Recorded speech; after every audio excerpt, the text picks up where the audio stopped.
कैसे हो बच्चों? आशा करती हूँ कि आप लोग अच्छे होंगे। काफ़ी लंबे समय से या मंथ कह सकते हैं, मैंने आप लोगों को वीडियो नहीं डाला है आप लोगों के लिए। कारण मेरे पारिवारिक कारण रहा है। मेरी मदर इन लॉ की डेथ हो गई थी और इस बीच में मैंने थोड़ा सा ये आप लोगों को विराम दिया और विलम्ब हुआ। ठीक है, तो आज मैं आप लोगों का ये जो लेसन है, लेसन 4 संसाधन प्रबंधन, ठीक है, उसके क्वेश्चन आंसर इसमें डाल रही हूँ। तो आप लोग इसको अपनी नोटबुक में भी लिख सकते हैं। ठीक है, आपकी मदद के लिए है ये, और कोई मेरा उद्देश्य नहीं है, ताकि है ना। उत्तर, पहला प्रश्न क्या है? संसाधन को परिभाषित कीजिए। ठीक है, उत्तर क्या आ रहा है? संसाधन। जैसे आप सभी को पता है कि संसाधन समय, ऊर्जा, धनराशि, ज्ञान, रुचि, कौशल इत्यादि सामग्री से सब संसाधन के अंतर्गत आता है। जैसे हम लोगों को पता है कि ये सब चीज़ें संसाधन के अंतर्गत आती हैं। ठीक है, इस प्रकार संसाधन वह होते हैं जिसका उपयोग हम अपने किसी न किसी कार्यकलाप को करते हैं। ठीक है, ये संसाधन जिसमें हम अपना प्रयोग करते हैं, सबका प्रयोग करते हुए अपने कार्य को करते हैं। ये सभी संसाधन हमारे लक्ष्य प्राप्ति में सहायता प्रदान करते हैं। उदाहरण के लिए किसी कार्य को करने में हमारी क्षमता, ऊर्जा महत्वपूर्ण होती है। हम जो भी कार्य करते हैं उसके लिए हमारे शरीर में ऊर्जा लगती है। ठीक है, लेकिन कोई भी चीज़ जिसका उपयोग हम नहीं करते संसाधन नहीं है। अब यहाँ तात्पर्य क्या आ रहा है कि हम अगर कोई भी संसाधन नहीं कर रहे हैं, कोई किसी चीज़ का प्रयोग नहीं कर रहे हैं, तो वो संसाधन नहीं है हमारे लिए। अन्य के लिए हो सकता है। जैसे उदाहरण देखते हैं, एक पंखा काफ़ी समय से उपयोग में नहीं आ रहा है, तो बेकार पड़ा है, तो संसाधन हमारे लिए वो संसाधन नहीं है, लेकिन किसी अन्य के लिए वो संसाधन हो सकता है। ठीक है, लेकिन यह पंखा किसी अन्य के लिए संसाधन हो सकता है, जैसे कबाड़ी के लिए। ठीक है,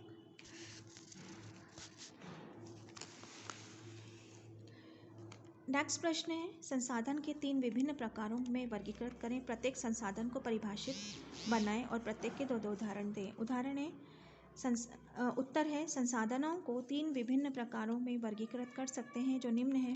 मानव और गैर मानव संसाधन। मानव संसाधन किसी भी कार्यकलाप को करने के लिए मानव संसाधन प्रमुख होते हैं। ठीक है, किसी को भी करने के लिए मानव संसाधन प्रमुख होता है। अब मानव संसाधन क्या क्या होता है, हम उसको देखते हैं। ठीक है, ये संसाधन प्रशिक्षण, आत्मविश्वास के माध्यम से विकसित किए जा सकते हैं। ज्ञान, उत्प्रेरणा, रुचि, कौशल, समय, ऊर्जा इत्यादि मानवीय संसाधन में प्रमुख तत्व हैं। उदाहरण के लिए किसी क्षेत्र कार्य के संबंध में ज्ञान अर्जित किया जा सकता है, कौशल का विकास किया जा सकता है, जिससे आपके रुझान को विकसित करने में सहायता मिलेगी। फिर है गैर मानवीय संसाधन। गैर मानवीय संसाधनों के अंतर्गत धन, अन्य भौतिक संसाधन आते हैं, जिसको हम सभी प्रकार के विभिन्न कार्यकलाप करने के लिए निरंतर आवश्यकता होती है। इन संसाधनों का विवरण असमान होता है, अर्थात कुछ लोगों के पास ये संसाधन अन्य लोगों की तुलना में कम हो सकते हैं या ज़्यादा हो सकते हैं। ठीक है, अब इसके बाद है उदाहरण हम देख लेते हैं। ठीक है, उदाहरण के लिए धन, स्थान, फर्नीचर, कपड़े, स्टेशनरी, खाद्य वस्तु इत्यादि। व्यक्तिगत और साझे संसाधन। ये संसाधन हैं जो व्यक्ति के पास केवल निजी उपयोग के लिए उपलब्ध होते हैं। ये मानव या गैर मानव संसाधन हो सकते हैं। उदाहरण के लिए आप अपना कौशल, ज्ञान, समय, बैग, आपके स्कूल बैग, आपके कपड़े इत्यादि। ठीक है, साझे संसाधन की बात करेंगे तो अब ये संसाधन जो है समुदाय, सोसाइटी, अनेक सदस्यों के लिए उपलब्ध होते हैं। साझे संसाधन प्राकृतिक और समुदाय आधारित होते हैं। उदाहरण के लिए सूर्य, पृथ्वी, नदी, सरोवर, स्कूल, हॉस्पिटल, रेलवे स्टेशन, सार्वजनिक प्रबंधन, परिवहन इत्यादि। तीसरी बात क्या आ रहा है, प्राकृतिक व सामुदायिक संसाधन। प्राकृतिक संसाधन, प्रकृति में उपलब्ध संसाधन प्राकृतिक संसाधन, तो ये सभी के लिए उपलब्ध होते हैं। हम सभी का दायित्व है कि संसाधनों का उपयोग विवेकपूर्ण ढंग से करें। उदाहरण के लिए जल, पहाड़, वायु इत्यादि। सामुदायिक संसाधन, ये संसाधन किसी भी व्यक्ति के समुदाय, सोसाइटी के सदस्य के रूप में उपलब्ध होते हैं। ये सामान्यतः सरकार द्वारा प्रदान किए जाते हैं। जैसे गैर मानवीय संसाधनों दोनों प्रकार के हो सकते हैं। उदाहरण के लिए सरकारी अस्पताल को दी जाने वाली परामर्श सेवाएं, डॉक्टर, सड़कें, पार्क, डाकघर इत्यादि। प्रत्येक व्यक्ति को इन संसाधनों का इष्टतम प्रयोग करने का प्रयास करना चाहिए। इसके सब के प्रति रखरखाव की जिम्मेदारी समझनी चाहिए। ठीक है, जो भी सरकार के द्वारा हमें उपलब्ध कराया जाता है उसका प्रयोग भी हमें विवेकपूर्ण ढंग से करना चाहिए। अब तीसरा प्रश्न आ रहा है, संसाधनों का प्रबंधन क्यों किया जाता है? संसाधनों का प्रबंधन कार्य उपलब्ध संसाधनों का उपयोग सर्वोत्तम ढंग से करना चाहिए। इसका कारण यह है कि कोई भी संसाधन असीमित सीमित नहीं है, असीमित होता है। सभी संसाधन सीमित हैं। अपने उद्देश्य को शीघ्र व दक्षता से पाने के लिए संसाधनों को प्रभावी ढंग से उपयोग करना चाहिए। अतः संसाधनों का दुरुपयोग नहीं करना चाहिए और उन्हें बर्बाद भी नहीं करना चाहिए। लक्ष्य की प्राप्ति के लिए संसाधनों को प्रभावी प्रबंधन किया जाना आवश्यक है। अब ये इसी का चौथा प्रश्न है, प्रबंधन प्रक्रिया के चरणों की जानकारी दीजिए। प्रत्येक चरण को स्पष्ट करते हुए एक एक उदाहरण दीजिए। इसका आंसर है, प्रबंधन प्रक्रिया के 5 चरण हैं, नियोजन, आयोजन, कार्यान्वयन, नियंत्रण और मूल्यांकन। सभी चरणों का उदाहरण सहित विवरण इस प्रकार है। नियोजन, यह किसी भी प्रबंधन प्रक्रिया का प्रथम चरण है। इसके अंतर्गत हमें लक्ष्यों की प्राप्ति तक पहुंचने के मार्ग की कल्पना में सहायता मिलती है। ठीक है, ये पहला चरण होता है।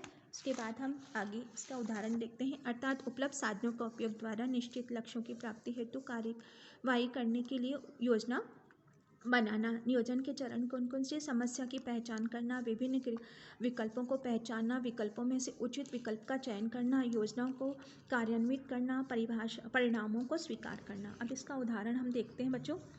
आपकी वार्षिक परीक्षा के लिए केवल 1 माह बाकी है और आपके पाठ्यक्रम को दोहराया नहीं है, जबकि आपका उद्देश्य है कि आप अच्छे अंक प्राप्त करें। इस लक्ष्य की प्राप्ति के लिए आपको निश्चित समय अवधि 5 विषयों का अध्ययन करना है। आप इन उद्देश्यों की प्राप्ति हेतु कार्य योजना करेंगे, जिसमें प्रत्येक विषय का अध्ययन करने के लिए आपको द्वारा लगाए जाने वाले घंटों की संख्या, विषयों को प्राथमिकता निर्धारित करना, कार्यकलाप कम करना इत्यादि शामिल है।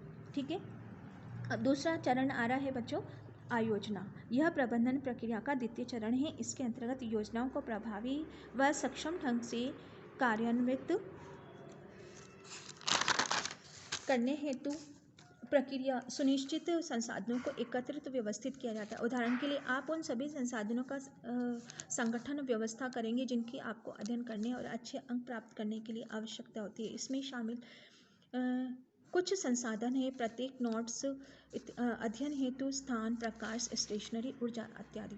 तीसरा है इसका प्रबंधन का कार्यान्वयन। यह प्रबंधन प्रक्रिया का तृतीय चरण है। यह चरण के तैयार की योजना कार्यान्वित की जाती है। उदाहरण के लिए आप उपलब्ध संसाधनों जैसे कि पुस्तक, स्टेशनरी, नोट्स इत्यादि के अध्ययन करेंगे, आरंभ करके योजनाओं को कार्यान्वित करेंगे। चौथा चरण है बच्चों, नियंत्रण। यह प्रबंधन का चतुर्थ चरण है। इसमें यह सुनिश्चित किया जाता है कि जिस योजना को आपने कार्यान्वित किया है उसमें अवांछित परिणाम मिले या नहीं। ठीक है। नियंत्रण से कार्यकलापों को परिणामों में निगरानी करने की सहायता मिलती है और सुनिश्चित होता है कि योजनाएं सही ढंग से कार्यान्वित की जा रही है या नहीं। नियंत्रण महत्वपूर्ण है क्योंकि यह फीडबैक लेने में प्रदान करती है और त्रुटियां होने पर उसे रोकती है।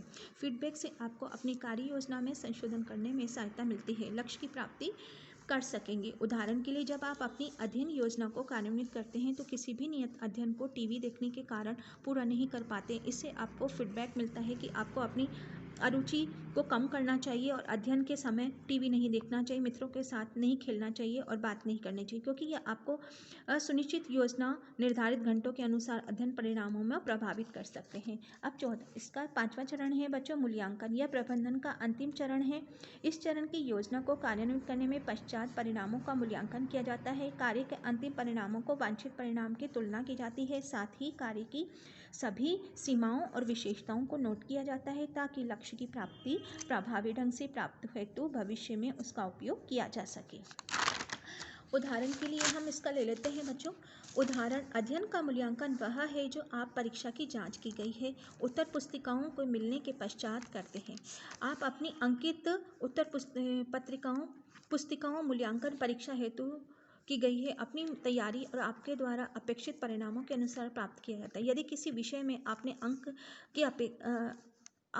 अंक अपनी अपेक्षा से कम आते हैं तो आप उसका कारण जानने की कोशिश करते हैं। साथ ही आप अपनी क्षमताओं को जानने का प्रयास करते हैं जिनसे आपको अन्य विषयों में अच्छे अंक प्राप्त करने में सहायता मिली। तत्पश्चात आप इन क्षमताओं का उपयोग अपनी कमियों को दूर करने के लिए कर सकते हैं ताकि आपको परीक्षा में अगली बार अच्छे अंक मिल सकें। तो मैंने आप लोगों को ये लेसन 4 का क्वेश्चन आंसर दिए हैं, आप लोग इसको कर सकते हैं। ठीक है, और गुड लक। आप लोग को समझ आया होगा।